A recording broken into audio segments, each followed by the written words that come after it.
Maya Seshadri, Global Event Marketing Director at TikTok. Welcome Yeah. to Marketing Girly. Thanks so much for having me. I'm so excited to be here. I'm so excited to have you on and chat through your career journey in events. Maya's worked at TikTok, Zillow, and now is at TikTok doing all things global events. So much to jump into today. But before we get into all of that, can you tell me a little bit about who you are and what you do?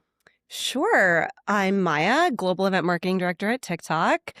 Let's see who I am in terms of where I come from. I was born in Japan. I'm a Bay Area native. My family's from India, and I now live in New York. So that's kind of like all over the place.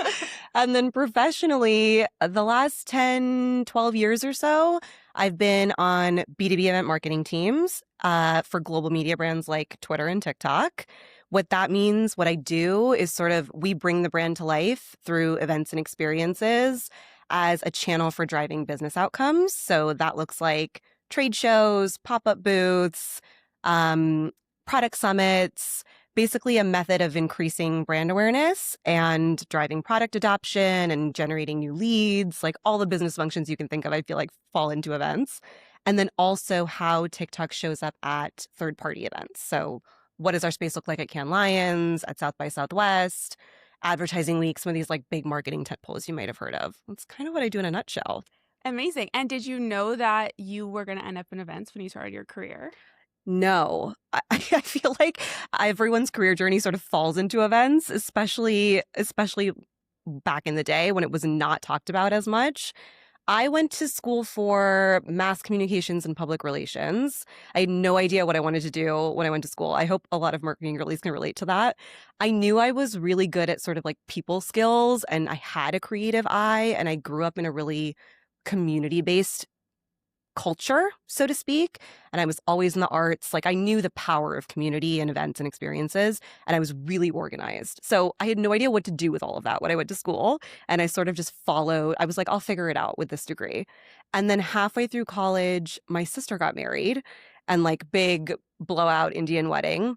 And that was sort of my light bulb moment into the events industry and a lot of nonlinear paths from there. Yes. Well, for those who don't know, Indian weddings are the most insane weddings. The most fun, but the most insane productions. Truly. And actually, so crazy you say that because one of my good friends is an Indian wedding planner. Oh, like, really? Luxury Indian wedding planner. God bless her. I could never do it. But she loves it. And she is just like getting to see her put together the like truly productions of events is so insane. So I definitely can understand how that is like a kickstart into the industry. Oh, yeah. I mean, my naive self was like, I'm going to chase weddings and I'm going to be a wedding planner, and then moved straight to LA after graduation and got an internship with a celebrity event planner and thought that was going to be my world and quickly realized it wasn't. It's one thing to do weddings. It's another thing to do Indian weddings, which is like a 4 or 5 day affair, shows and entertainment and multiple different decor setups. But yeah, brides were not my client, just not my world. Like, bless everyone in the wedding industry. Could never do it. So what did you love about, like, what about events? Because you realized, okay, not weddings, but for me, but like, I do like this. So what about it did you love? I think I realized it was the right industry for me. It just wasn't the right sort of vertical, so to speak, because being in events, you could be in nonprofit community events, you can be in trade shows and conferences, you can be inside of a brand on B2B or B2C teams, you could do employee events. Like there's so many worlds when it comes to being in events. And I just realized weddings were not my zone of genius. I needed to be I mean, I don't think I realized this at the time. I think I realized at the time, this is the perfect industry for someone who's both creative and detail-oriented and wants to bring the vision to life. Because a lot of people love the idea of an event, like the creative idea in a deck or like in a brainstorm. Very few people want to do the 50 steps it takes to make it actually happen, and the emails and long nights and the resilience. So I realized I had that in me. I really loved that part of it. So I knew it was my industry. I just didn't know where I was going to fall. Okay, so where did you fall? So I moved back home, which was Bay Area, and tech world was like booming. I just applied to everything. And my foot in the door was the real estate and workplace team at Twitter, which for anyone who doesn't know, sort of they design, build, and manage every office basically globally. And my team ran the SF headquarters office like a venue. So we did everything from employee events to product summits and entertainment media panels, everything, board dinners, private client meetings. It was a huge office. So I was exposed to like so many different teams and so many different arms of the business. And I would actually give that advice to anyone who's trying to get their foot in the door, especially at big brands. The internal workplace team, you will learn the company from the inside in a way that I don't think a lot of teams get exposed to. And you sort of build trust and relationships and can figure out where you want to branch out from there. And also figure out if you even like it, because the sort of operational rigor you have to build in that role is kind of crazy. So that was my foot in the door. Never thought that companies like that would have an events team. Exactly. Yeah, you never would think that. Totally. And I kind of think every company handles this differently, because a lot of events skills and functions are hidden in other roles, like office managers or project management roles or marketing coordinators or HR project coordinators. Sometimes events are a function in so many different kinds of roles. So get creative, I would say, about how you get your foot in the door there too. But a lot of those big brands have internal events teams. That is who would have thought? Cool. I mean, it makes sense. Yeah. When you're explaining it, like, obviously, and Twitter is like a massive company. I'm sure they're doing so much stuff in the Bay Area, but it's just not like an initial career you'd think about. Totally. And to your point, like, they're not the teams that are talked about a lot, and it's not the careers that are like broadcasted a lot. So you have to really, that's what I mean, like, fall into it and find your way through it. So obviously much different than weddings. Yeah. Very different. So kind of what were the lessons you learned in this role?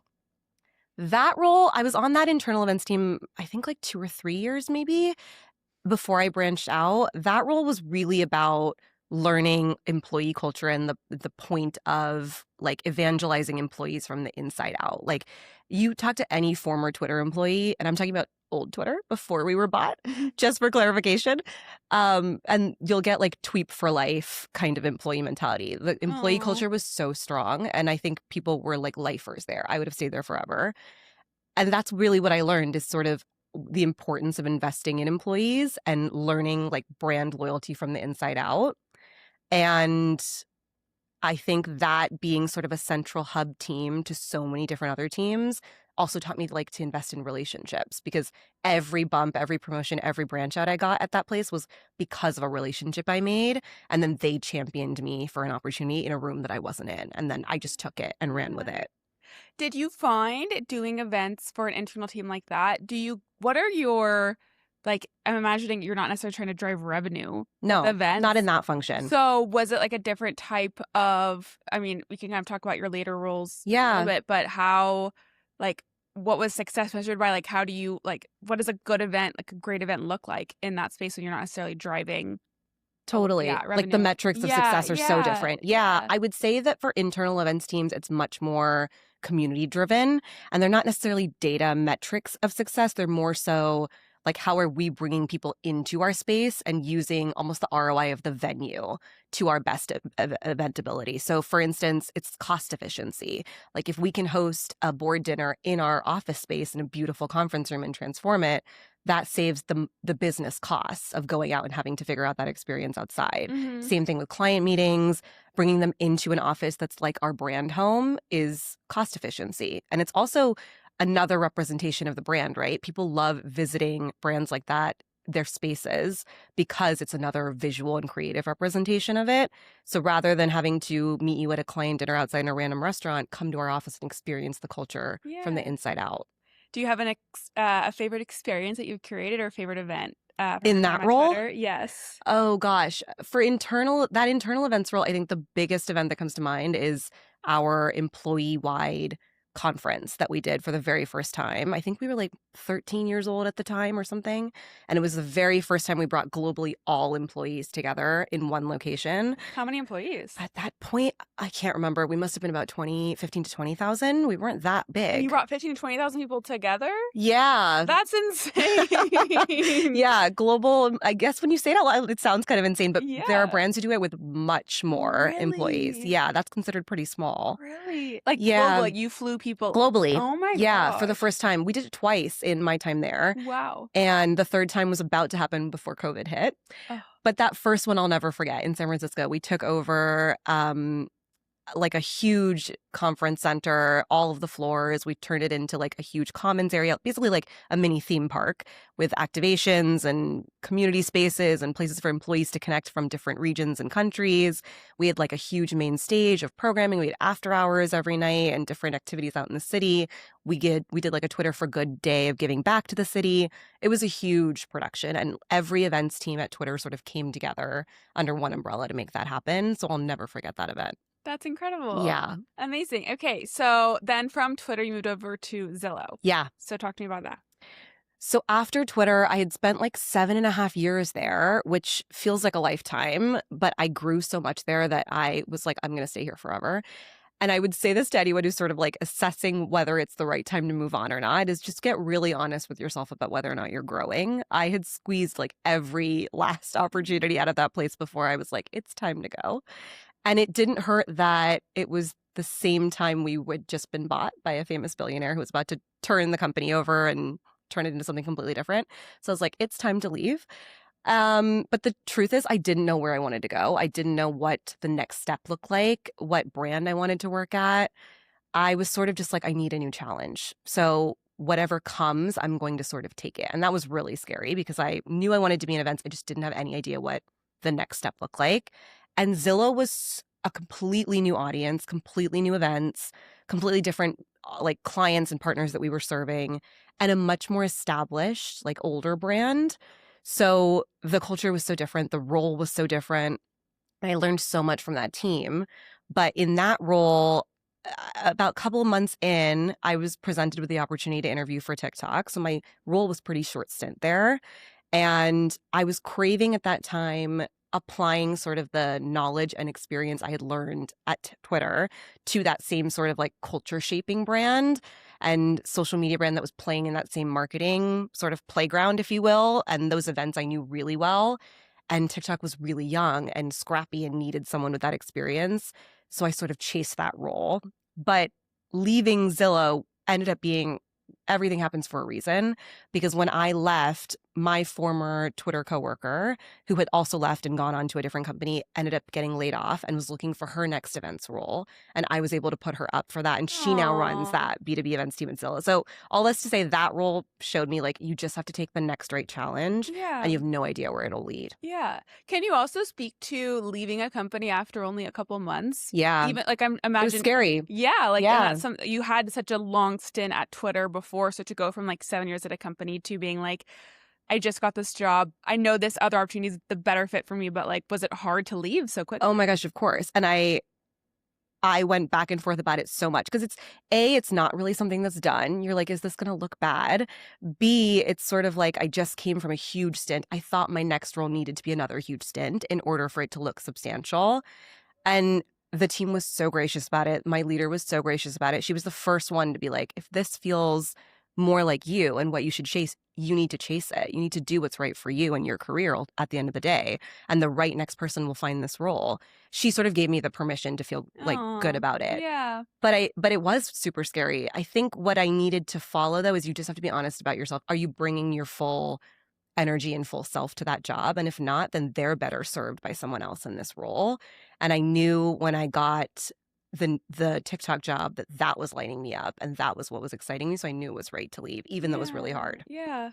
And then before we get to TikTok, is TikTok also B2B primarily? Yes. Okay. So a lot of the guests I have on Marketing Girly are generally in B2C. Mhm. So can you speak to working on the B2B side? I feel like some girls might have some fears that it's not as creative or not Totally. as fun. So can you talk about that? Well, first, I would say, depending on what brand you work at, a lot of the audience is mixed. Like, I remember when I was at Twitter, a lot of our audience was B2B and B2C consumers and clients, or we would go to audiences where the foot traffic was really mixed. So a lot of these marketing tentpole events that you go to, like Cannes Lions or CES or South by Southwest, the audience is really mixed. It's not just your targeted clients.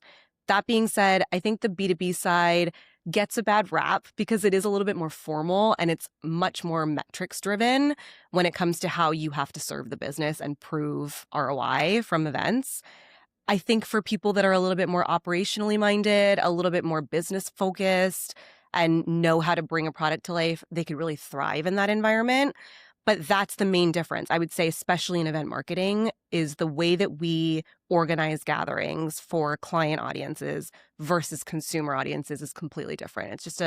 It's a different psychology, like audience mindset that you're working towards. Yeah. Also for anybody listening that doesn't know B2B, B2C, B2B is Yeah. business to business. Yes. So, yeah, TikTok marketing to other, businesses that might do ad Advertisers, spend. media agencies, Exactly. partners. Yeah. And then B2C would be, your fashion or beauty brand where you're the direct consumer, Yeah. you're the customer. For B2B, one thing, I have a good friend that's has a videography agency, and they've like really thrived because they do B2B, but they make it fun. Like they got to bring like such creativity to the space Totally. and do something really different. So I also can imagine if you are somebody really creative, I feel like the B2B sector could be really amazing because you could come in and like bring a totally different perspective as well. I think the creativity piece in events just really comes down to the brand that you're working for. Because if the brand is putting experiential and creativity and brand storytelling at the center of their strategy, then no matter what event you're doing, whether it's a small client dinner or a big product summit, you're going to be forced to be creative because the brand really prioritizes that. I also think this is sort of the confusion between event marketing and experiential marketing. I don't know if you've had this conversation before with past marketing professionals, but I feel like companies are using those two disciplines interchangeably. And there's so many ways that they're different. There's so many ways that they're similar. But I say this to say, for people who don't know the industry, experiential is much more immersive and creative strategy, but it plays into events in so many ways because both are a physical interpretation of the brand. Both are sort of like visually bringing them to life in a space. I would say experiential brands are just a little bit more focused on sensory details and creative strategy, where event marketing teams are a little bit more focused on that targeted audience journey in a space. But you're still creatively designing that space for the brand. Got it. Okay, I have not talked about that, but I actually wasn't aware how different they are. So from you as somebody in the industry, you're like, no, they're kind of pretty different things. I think for people who are on the inside of those teams, they are different. So I think event marketing is much more straightforward when it comes to like a targeted, organized gathering you're inviting audiences to, right? It's, for me as the producer, I'm sitting at the center of many teams in the business who need to align on what brand story we're telling at this event, what are our product goals, what audiences do we want in the room, like what kind of clients are we trying to target, and then me as the producer figuring out how to bring that to life, both in designing the space, but also programming the stage, figuring out what activations we're going to have that actually brings that product off the phone and into the real world that you're interacting with. But it's very one-way experience, if that makes sense. You're trying to communicate as a brand your story in that event, where experiential is much more immersive. It's much more world building and sensory experience. So you're trying to get consumers more emotionally connected to your brand. So think like the pop-up activations at Coachella or brand stunts or art installations. Those are much more experiential plays. Yes. Okay. Does that make Interesting. sense? Absolutely. So you also kind of mentioned bringing like the phone to real life, like when you're doing an event. And through your history, you kind of worked at tech companies. So you're not hosting an event and there's a product that can be the center of it, right? The product is tech. So what challenges do you kind of face with that, and any advice for people kind of working in a similar industry? Yes. I think one of the biggest challenges my team faces is how do we use a in-person event to bring a product to life that's inherently on your phone. Yeah. And what I'm loving is seeing the brands like Tangent. I'm loving this trend I'm sort of seeing right now in the industry where brands are quite literally hosting phone-free activations.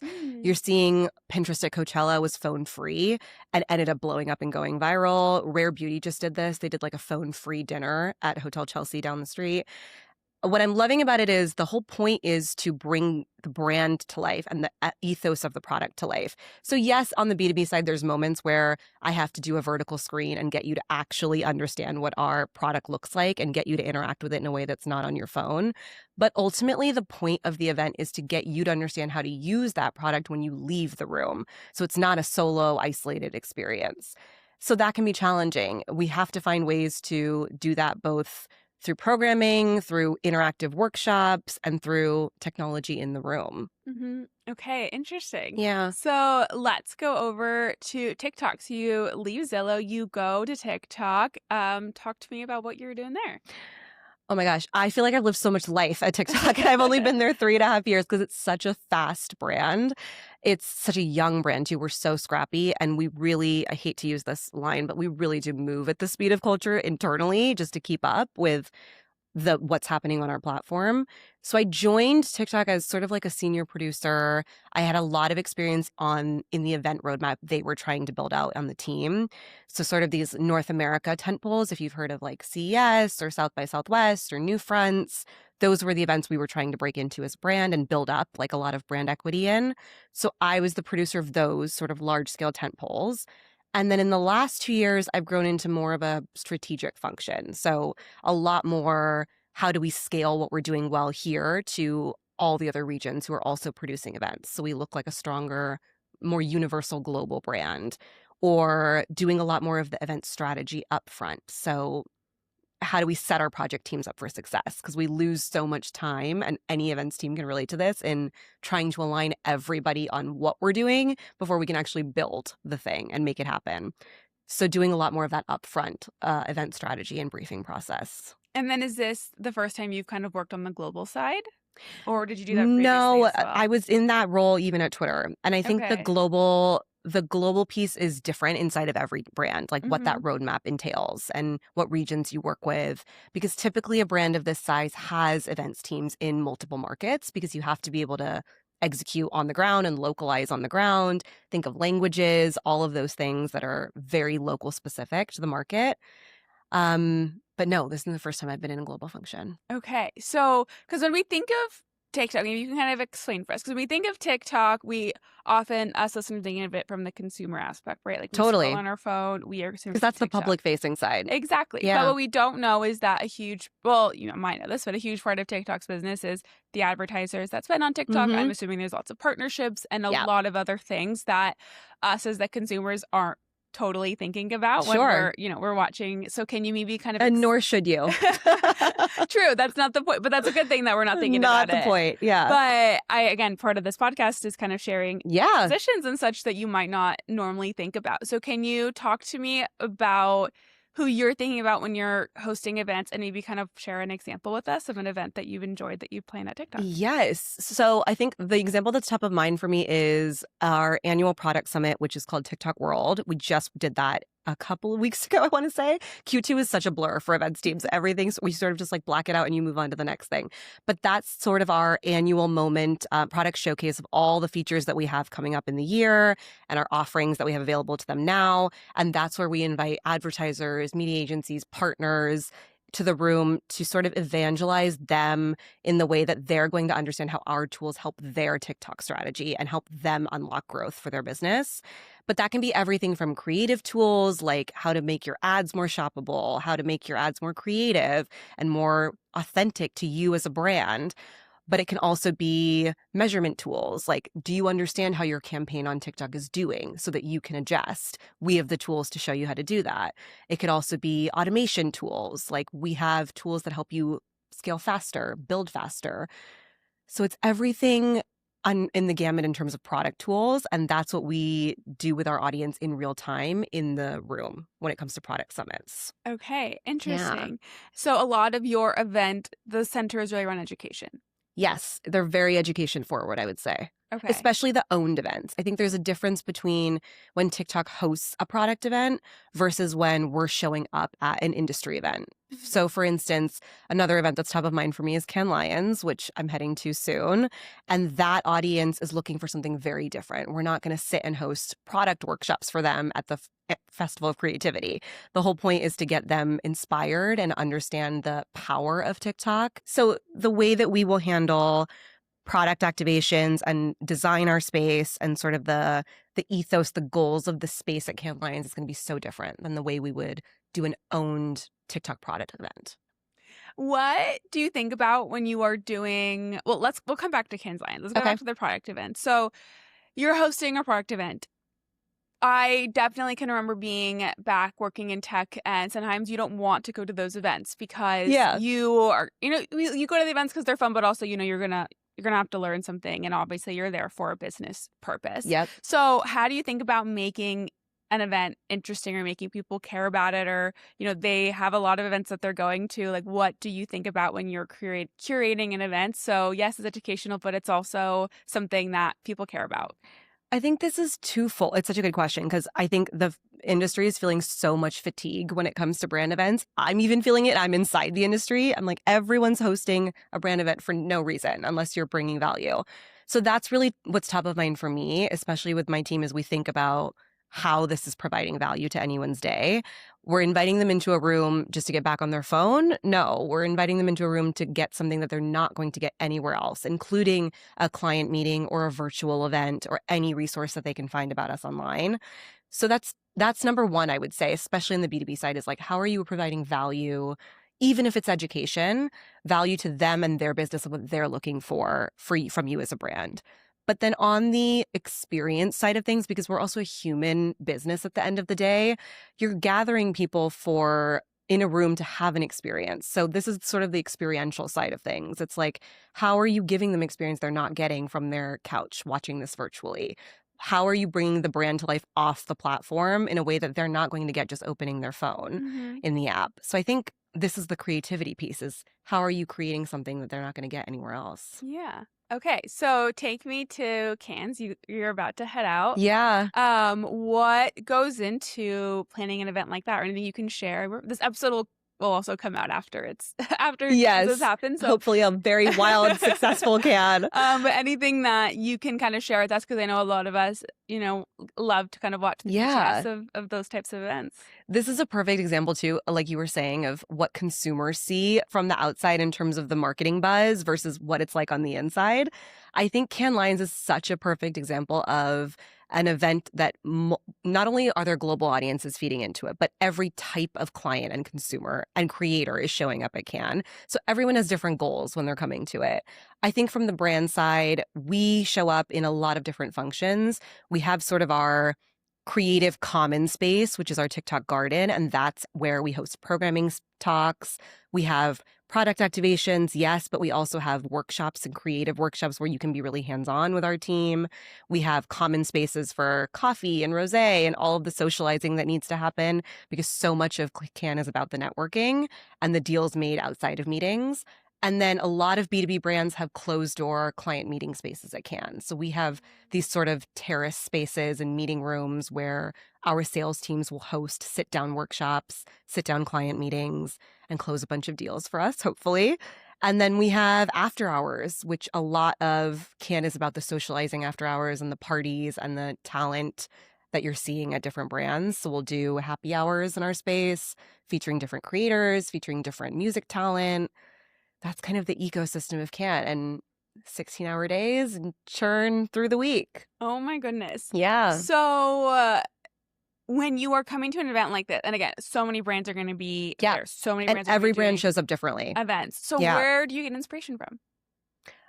Oh, that's such a good question. I think first I'll say I've been so fortunate to work for brands that inspiration is literally on our platform because we're sitting at the center of culture. So just to keep up with what's happening on the platform, that's really our inspiration. And our brand ethos is to bring that to life. So I'm fortunate to work for a brand, and I've always been drawn to brands where culture is not hard to come by. But I think as a creative professional in general, what's so great about working for a brand like that is you can bring inspiration from every industry outside of marketing. I actually talk a lot about this with my peers, my team, but also marketing girlies that have found me through my Substack, Run of Show, who are just trying to figure out how you grow in this business. And I always say you have to look for inspo outside of the marketing world, because if we're all just looking at each other for inspiration, there's no innovation and creativity there. So I used to have a boss that would say, like, bring me inspo from your real life, like a mood board from the museum exhibits you're going to, and an idea for a panel from the sports game you went to, or a chef from a restaurant you went to. Like, we're people who are in the business of human experiences, so we have to be living rich lives to come bring that whole self to work. So my Yeah. best inspo now is not from the marketing world, it's from real life experiences. I love that advice. That's Yeah. amazing. And you kind of touched on 16-hour days. Yeah. We brushed over that very Can't wait. lightly. So, what are you doing like to prepare, I don't know, mentally or just Yeah, to make sure physically. that physically Yeah. you in the gym every day before? No. Or like how do you avoid not getting burnt out when you are doing, because events is Yeah. not a 9 to 5 when the event is happening. There's Not at all. so much that goes into that. So how are you preparing, or how are you staying sane during these like really stressful periods of time? Yeah, I think this is such underrated advice for anyone who's going into events is the resilience and sort of the on-site grit. I've had girls, people in general on teams before who come into it and don't realize how all in it is. Not even just on site, but all the work that goes up to it. By the time you get on site, you're already so exhausted that it takes like that extra sprint to get there. And I don't say that to be dramatic. I think it's the reality of the job is it really is all in and no job is too big or too small. I think mentally, you, especially once you've been doing and been in this industry for a while, you learn to live your life in those seasons. Like my Q2, any events team will tell you your Q2 is crazy, especially on the B2B side, and you don't breathe until after Cannes is over. Cannes is sort of like our last mid-year mark, and everyone sort of breathes after that in July. But you learn to live your life sort of seasonally. Like there will be all-in moments, and then you'll rest and recover really well. I think on site, the way I stay sane is my team. Like events teams are ride or die for each other for a reason because you're all in the trenches together. So you have to find moments to support each other and do it together. It's a team sport. It's never a one-woman show, whether that's your vendors and your agency partners or your actual team, and you lean on each other. That's really the only way through it. Yeah. I have hosted much smaller scale events, But even still probably have an idea of how much work it takes. it's so many details. Yeah. And I think that's the hardest part. It's like remembering to bring scissors. It's Totally. like It's the little things. the littlest, tiniest things Yeah. that add up because like, yeah, I remember at the last event, like I had learned my lessons. Like, okay, I'm bringing scissors. I'm bringing like the different types of tape that you might need if like something's not sticking up. Like, to all of the different moments of like the moment somebody like walks up to the venue and every single point of their experience, like all throughout it, it is so incredibly detail oriented. I think that's like the one little thing I've learned in my minimal event experience. And you only learn by doing, right? That's also the hard lesson I think people learn on events teams is you can never be perfect. It really breaks the perfectionist in you because something will always happen. Yes. That was unexpected. Always. It's sort of a joke. Like you meticulously plan for months and then just for something to go wrong or something you didn't think about to happen on site. And then you have to pivot or creatively problem solve or just sort of figure it out. And that kind of resilience is built like a muscle in you. Yeah. But the details, everything from like the tiniest thing to the big things. Yeah. And most people won't notice it except you. And that's how it should be. But when you actually care that much about your work and you care that much about your job, you will be the one who's super detail-oriented. I feel like the way you do anything is the way you do everything in the events industry. So if you're lax about the details, then the big creases will show and people will be able to see it. But when you're as detailed as you can be, that's when it sort of seamlessly fades into the background. Exactly. Yeah. Yeah. And I'd say that like the details and then also problem solving because like you mentioned, when those you can't prepare for those, you can't plan for those. Those are like on the fly decision that you're having to make when something happened. You can't go cry about it. You got to be like, okay, we have to find something else. Like it has to work. No, you're so right. And I'm laughing because I'm about to head to Cannes. There's so many scenes going through my head of things we have never been prepared for, like the ocean tide rising and the stage is sinking and we're opening in 5 hours and A-list talent is arriving for programming panels. Like the craziest things that you're like, I could never have either known or prepared for this. Or even small things like, I say small things and I'm about to say speakers miss their flight and you have to totally change programming or, oh my gosh, someone's having an emergency in a corner and that's disruptive, but how do you handle it with grace? Like there's so many scenarios, crisis moments really, that you have to build that problem-solving muscle. Yeah. Yeah. Yeah. I can only imagine. And especially when the stakes get higher and Yes. the events are bigger and the budgets are grander, it's just. But any live event, I think, feels Yeah. high stakes. Like, Yeah. I think we feel the same way in our bodies, the same stress about a small client dinner or a wedding even. Yeah. Everything live feels like big stakes. Yeah. You know? It Even when you're does. hosting a dinner party, it feels Yeah. crazy. Do you guys do virtual events too? We have regions who host webinars, a lot of education events, but Okay. my team doesn't power those. Okay. Yeah. Okay. So you guys are kind of mainly focused on the in-person, events, not experiential. We're focused on in-person events in general, but all events and experiential are sort of mixed at our Okay. brand Okay. because everything is sort of a creative expression of the brand. Okay. And then you mentioned you've been on TikTok for 3 years now? Yeah, 3.5 Oh my almost. Yeah. gosh. And kind of looking back at your time there, what do you feel like is like the biggest lesson that you've learned so far?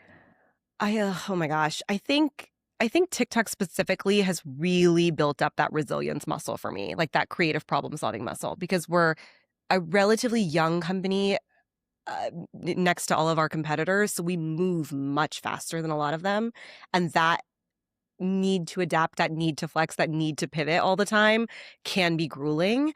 But you grow more in this environment than I've grown more in this 3 years here than any role that I've ever been in because of that muscle that's been built for sure.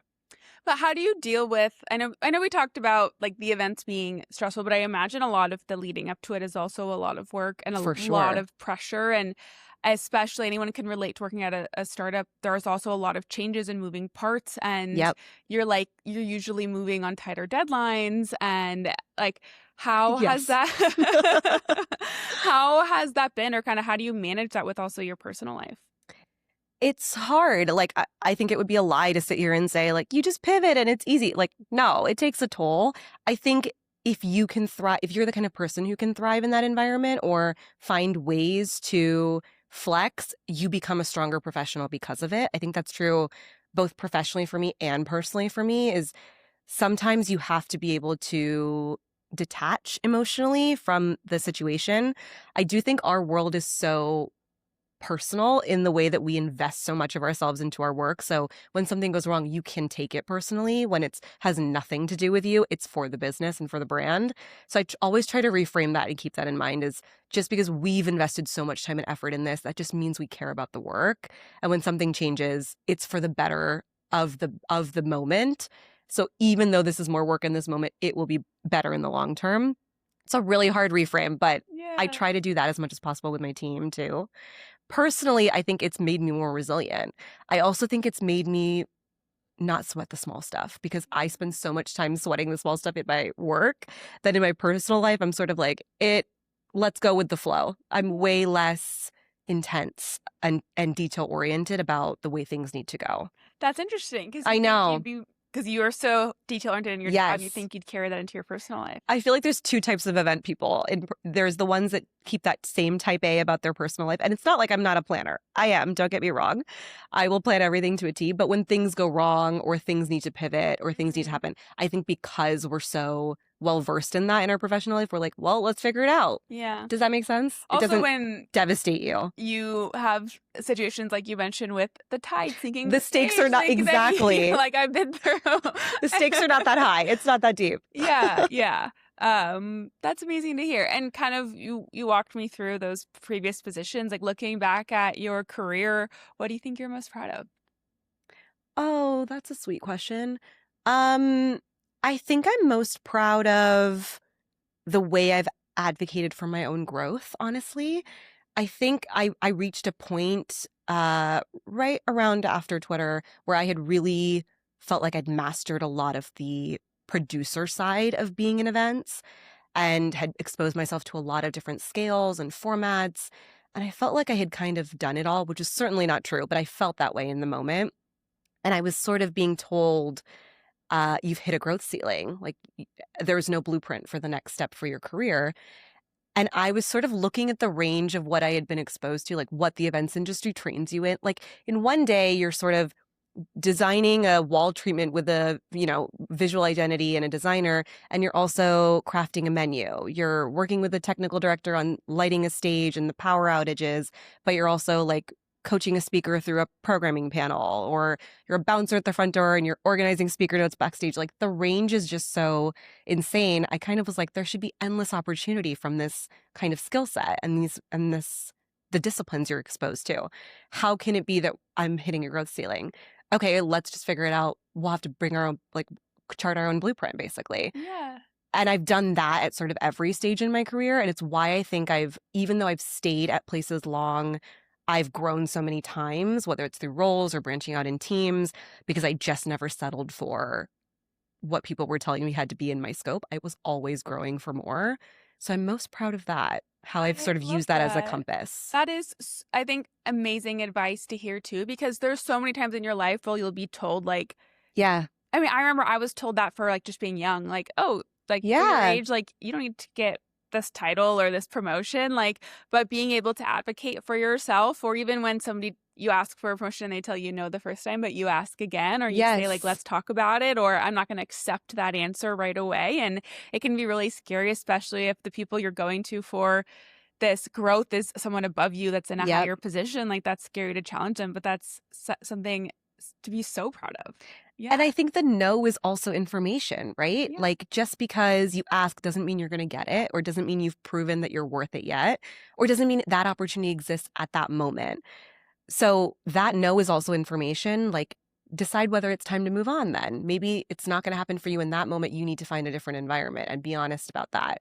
I have this conversation with a lot of peers of we can't keep fighting for growth in places where it doesn't exist for us either. At some point, you have to be the architect of your own growth and go find it, whether that's in that role, in that environment, in another company, or through a creative outlet. Yeah. But at least when you left, you knew that you had squeezed everything out because you asked.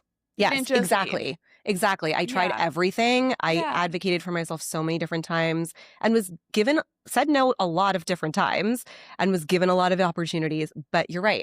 I had proven to myself I had gotten everything I could from that role and it was time to move on. Yeah. That's Yeah. amazing. Is there anything that you're really excited about or looking forward to? Oh my God. It's going to sound so cheesy, but I really am excited about where the events industry is right now. I think, like everyone, I'm feeling that fatigue of being online and the over optimization and automation and AIification of it all. But brands have never been so vocal and backing in such big ways the power of in-person events and community-based roles, especially in marketing functions.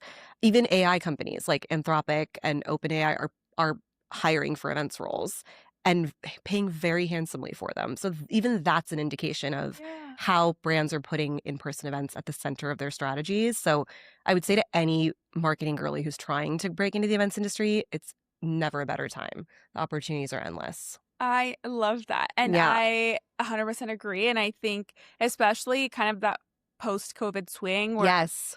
like everything went remote, and I feel like now we're kind of we learned Totally. from that. I mean, I think it brought so many amazing opportunities, and Sky Society, we do lots of virtual stuff, and it's incredible because you get to reach so many people. Yeah. But I also think it made us realize the power of meeting in person and like building those in-person relationships. Even this podcast, like getting to sit here with you is incredible. And I used to do this all on Zoom and it was amazing. It allowed me to start my podcast and get the podcast off the ground. But oh my gosh, the conversation's still 100 times different doing them in person. It's just different energy. You build a different kind of connection in person that you cannot replicate over a screen. And that's coming from someone who works for a brand where I'm literally trying to get you to go on your phone and get into an app. But there's nothing that builds stronger connection to that brand than getting people in a room and making that authentic connection. And it's also so needed, especially in a time when like I feel like loneliness epidemic is on the rise. So many of us now with remote jobs, it's so easy just to stay home and be on your phone and like not go out and do stuff. I think having these opportunities, I feel like that's why people get even so excited about brand activations or just different events you can go to just because that human connection, I think, is just so needed. People are craving it. I think it's like that swing towards community-based gatherings and community-based brands. Like that's going to be the next era of brands that really break through. Yes, I'm excited about that too. Yeah. Okay, and then we've chatted about so much in your career today. This has been so much fun. Do you have any last advice you want to share with the marketing girlies? Oh my gosh, no. Thank you so much. This was so great. I wanted to say to you, I love that podcasts like this even exist because when I was breaking out into the events industry, if something like this had existed, it would have given me such visibility into the kinds of careers that exist out there, and also the access to events leaders and marketing leaders who are willing to share the work behind the work, almost like the behind the scenes of it all, would have helped me navigate my career in such different ways. So I'm so glad to be Thank here. you so Thank you for much. having me. That means so much. I appreciate it. And it's thanks to guests like you that I get to share all these different career journeys. And I hope people get to find inspired to go into events after listening to today's episode. Yes, I hope so. And please connect with me on LinkedIn. I'm happy to talk to anyone who wants to break in. You will probably get hit up a lot now. I'm sure. Can't wait. Well, thank you so much for coming on Marketing Girly. Thanks for having me.